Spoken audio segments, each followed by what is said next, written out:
नमस्कार, दिल्ली न्यूज में आपका बहुत बहुत स्वागत है। चलिए देखते हैं आज की 25 फटाफट काम की और महत्वपूर्ण बड़ी खबरों को।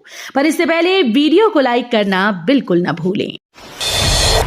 आईजीआई एयरपोर्ट पर 1446 पदों पर भर्ती, 10वीं 12वीं पास युवाओं के लिए सुनहरा मौका। दिल्ली के आईजीआई एयरपोर्ट पर नौकरी की चाह रखने वाले युवाओं के लिए शानदार मौका है। IGI aviation services private limited ने ग्राउंड स्टाफ और लोडर के कुल 1446 पदों पर भर्ती के लिए आवेदन मांगे हैं। ग्राउंड स्टाफ के 1017 पदों के लिए 12वीं पास ग्रेजुएट और डिप्लोमा होल्डर पात्र हैं, जबकि लोडर के 429 पद सिर्फ पुरुषों के लिए हैं और 10वीं पास योग्यता जरूरी है। आवेदन प्रक्रिया 10 जुलाई से शुरू हो चुकी है और इच्छुक उम्मीदवार वेबसाइट पर जाकर ऑनलाइन आवेदन कर सकते हैं। अमित शाह ने सीएम रेखा संग बनाया क्लीन यमुना प्लान, खर्च होंगे 9,000 करोड़। केंद्रीय गृह मंत्री अमित शाह ने शुक्रवार को यमुना नदी के पुनरुद्धार के संबंध में दिल्ली की मुख्यमंत्री रेखा गुप्ता के साथ एक उच्च स्तरीय बैठक की अध्यक्षता की। केंद्रीय मंत्री मनोहर लाल खट्टर और सीआर पाटिल के साथ साथ दिल्ली लोक निर्माण विभाग मंत्री प्रवेश वर्मा भी बैठक में शामिल हुए। कांवड़ शिविर को लेकर गंदी राजनीति कर रही दिल्ली सरकार, आपने बीजेपी पर लगाए गंभीर आरोप। आम आदमी पार्टी ने दिल्ली सरकार पर कांवड़ शिविर लगाने को लेकर गंदी राजनीति करने का आरोप लगाया। पार्टी के प्रदेश अध्यक्ष सौरभ भारद्वाज ने आप विधायक कुलदीप कुमार के साथ पार्टी दफ्तर में एक प्रेस कॉन्फ्रेंस कर आरोप लगाया कि बीजेपी की सरकार कांवड़ समितियों के साथ भेदभाव कर रही है। जेएनयू में उपराष्ट्रपति जगदीप धनखड़ के खिलाफ छात्रों का प्रोटेस्ट, वाइस प्रेसिडेंट का काफिला रोकने की कोशिश। दिल्ली के जवाहरलाल नेहरू विश्वविद्यालय में उपराष्ट्रपति जगदीप धनखड़ के एक विजिट के दौरान छात्रों ने उनके सामने विरोध किया।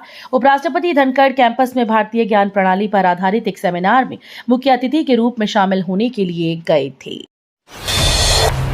1500 MGD तक बढ़ेगी यमुना के लिए सीवेज ट्रीटमेंट प्लांट की क्षमता, हर घर जलापूर्ति पर भी बोले अमित शाह। केंद्रीय गृह और सहकारिता मंत्री अमित शाह ने शुक्रवार को नई दिल्ली में यमुना पुनर्जीवन को लेकर एक उच्च स्तरीय समीक्षा बैठक की अध्यक्षता की।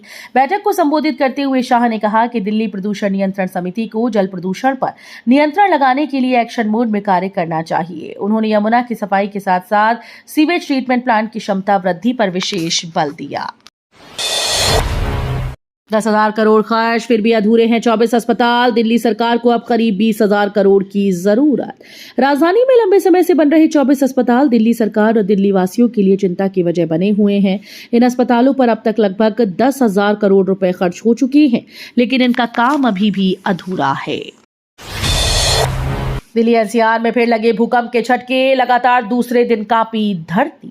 दिल्ली एनसीआर समेत हरियाणा के झज्जर और रोहतक जिले में भूकंप के झटके महसूस किए गए। रिक्टर स्केल पर भूकंप की तीव्रता 3.7 मापी गई। अचानक आए इन झटकों से कुछ देर के लिए अफरा तफरी का माहौल बन गया। दिल्ली और हरियाणा में धरती हिलते ही लोग घबराकर अपने घरों से बाहर निकल आए।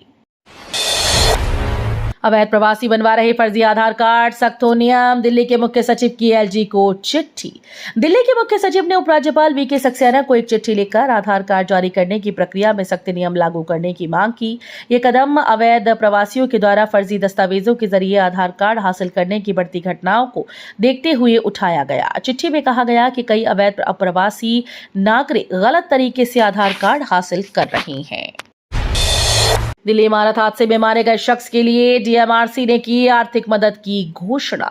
उत्तरी दिल्ली के लोहिया चौक इलाके में पुल मिठाई के पास शुक्रवार तड़के 3 मंजिला इमारत के ढहने से एक शख्स की मलबे में दबकर मौत हो गई। अब इस मामले में दिल्ली मेट्रो रेल कॉरपोरेशन ने मरने वाले व्यक्ति के निकटतम परिजन के लिए 5 लाख रुपए की मुआवजा राशि देने की घोषणा की है। दिल्ली में जब्त पुरानी गाड़ियां वापस पाने को 3 हफ्ते में दावा जरूरी। दिल्ली में उम्रदराज वाहनों को पेट्रोल डीजल न देने का फैसला फिलहाल भले ही टाल दिया गया हो, लेकिन आदेश लागू रहने की अवधि में दिल्ली में बड़ी संख्या में पुराने वाहनों को जब्त किया गया।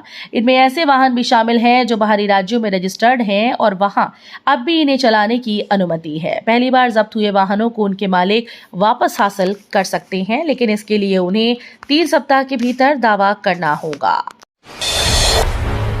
राजधानी में सरकार के दावों की खुली पोल, सांसद के गांव में घुटने तक भरा पानी।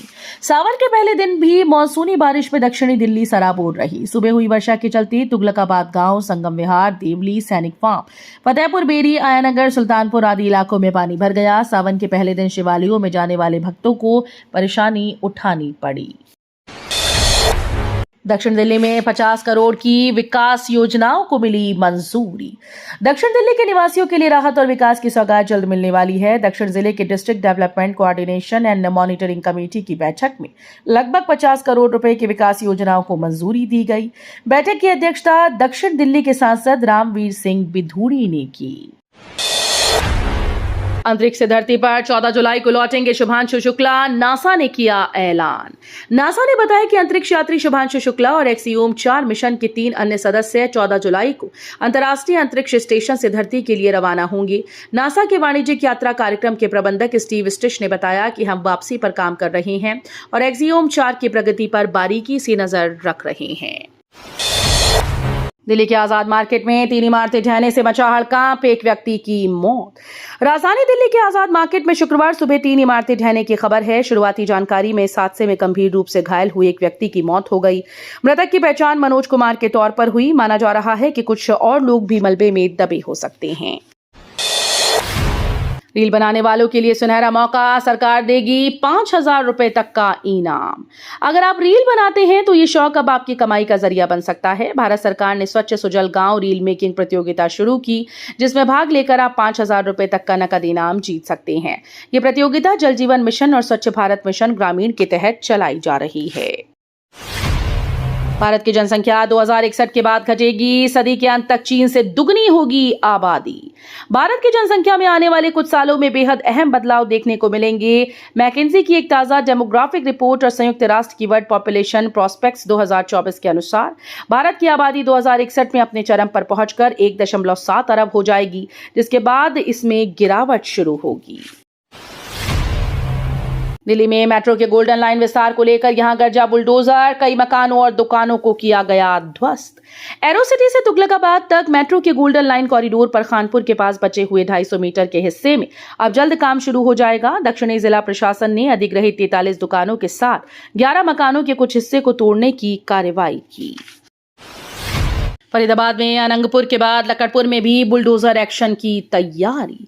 फरीदाबाद के अनंगपुर के बाद अब लकड़पुर में अवैध निर्माणों के खिलाफ कार्रवाई खतरा मंडराने लगा है। वन विभाग लकड़पुर का रिकॉर्ड खंगाल रहा है। विभाग ने 313 अवैध निर्माणों को चिन्हित किया, जिनको नोटिस जारी किए गए। फिलहाल 1 सप्ताह से वन विभाग की कार्रवाई रुकी हुई और उच्च अधिकारियों के आदेश के बाद ही आगे की कार्रवाई शुरू होगी। केंद्र ने रावी ब्यास जल ट्रिब्यूनल को रिपोर्ट सौंपने के लिए समय सीमा 1 साल और बढ़ाई। पंजाब जल समझौते से संबंधित मुद्दों के समाधान में लगातार हो रही देरी के बीच केंद्र ने रावी और ब्यास जल न्यायाधिकरण को अपनी रिपोर्ट प्रस्तुत करने की समय सीमा 1 वर्ष और बढ़ा दी, जिससे रिपोर्ट जमा करने की नई तिथि 5 अगस्त 2026 हो गई। पर्याप्त सीसीटीवी लगाएं, फुटेज को 90 दिन तक रखें। दिल्ली पुलिस ने दुकानदारों के लिए जारी की गाइडलाइन।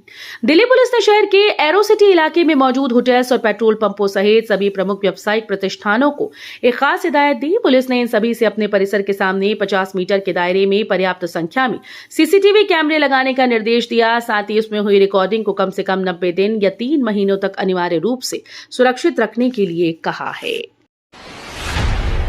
दिल्ली हाईकोर्ट ने गैंगस्टर नीरज बवाना को दी 3 दिन की कस्टडी पैरोल। दिल्ली हाईकोर्ट ने जेल में बंद गैंगस्टर नीरज बवाना को 3 दिन की कस्टडी पैरोल दी। उसे बीमार पत्नी से मिलने और दूसरे अस्पताल में ले जाने और इलाज के लिए जरूरी व्यवस्था करने के लिए ये राहत दी गई। बता दें कि नीरज बवाना की पत्नी RLKC मेट्रो अस्पताल के ICU में भर्ती है। दिल्ली पुलिस का ताबड़तोड़ एक्शन, दबोचे गए 7 शातिर, पिस्टल, मोबाइल और चोरी की 4 बाइक बरामद। भारी उत्तरी जिला पुलिस ने वाहन चोर व झपटमारों के खिलाफ अभियान चलाते हुए नाबालिग समेत 7 आरोपितों को पकड़ा है। आरोपितों से 4 चोरी की बाइक, 3 मोबाइल फोन और 1 पिस्टल समेत अन्य सामान बरामद किए गए। सभी आरोपी 3 अलग अलग घटनाओं में शामिल थे। पाकिस्तान की निकलेगी हेकड़ी, भारत ने वर्ल्ड बैंक से मांगे 3,119 करोड़। भारत सरकार ने 3,119 करोड़ रुपए कर्ज लेने की प्रक्रिया तेज कर दी। केंद्र की इस कदम से पाकिस्तान की चिंता बढ़ गई। ये राशि जम्मू कश्मीर में खर्च की जाएगी। किश्तवाड़ जिले में चिनाब नदी पर बन रहे रणनीतिक रूप से महत्वपूर्ण क्वार बांध परियोजना को तेजी से पूरा करने के मकसद से इसकी प्रक्रिया शुरू कर दी गई। ट्रंप प्रशासन ने विदेश विभाग में 1300 कर्मचारियों को नौकरी से निकाला। अमेरिका का विदेश मंत्रालय भी छटनी की तैयारी कर रहा है। विदेश मंत्रालय ने अपने कर्मचारियों को कहा कि वो जल्द ही छटनी के लिए नोटिस जारी करेंगे। डोनाल्ड ट्रंप के सत्ता में आने के बाद से वे संघीय सरकार के आकार को कम करने में जुटे हैं। इसके तहत कई सरकारी विभागों से छटनी की गई है। अमीरों को भा रहा दिल्ली एनसीआर, पहली छमाही में बिके 3 गुना अधिक लग्जरी मकान। अमीरों को दिल्ली एनसीआर खूब पसंद आ रहा है। नई ताजा आंकड़े इसी ओर इशारा कर रहे हैं। इस क्षेत्र में लग्जरी मकानों की बिक्री में तेज ग्रोथ देखने को मिली है। इस साल पहली छमाही में लग्जरी मकानों की बिक्री सालाना आधार पर 3 गुना से अधिक होकर 3,960 रही। इनमें से प्रत्येक की कीमत 6 करोड़ रुपए या उससे अधिक है। तो ये थी आज की बड़ी खबरें। रोजाना ऐसे ही सबसे पहले अपडेट पाने के लिए चैनल को सब्सक्राइब करना बिल्कुल न भूलें। धन्यवाद।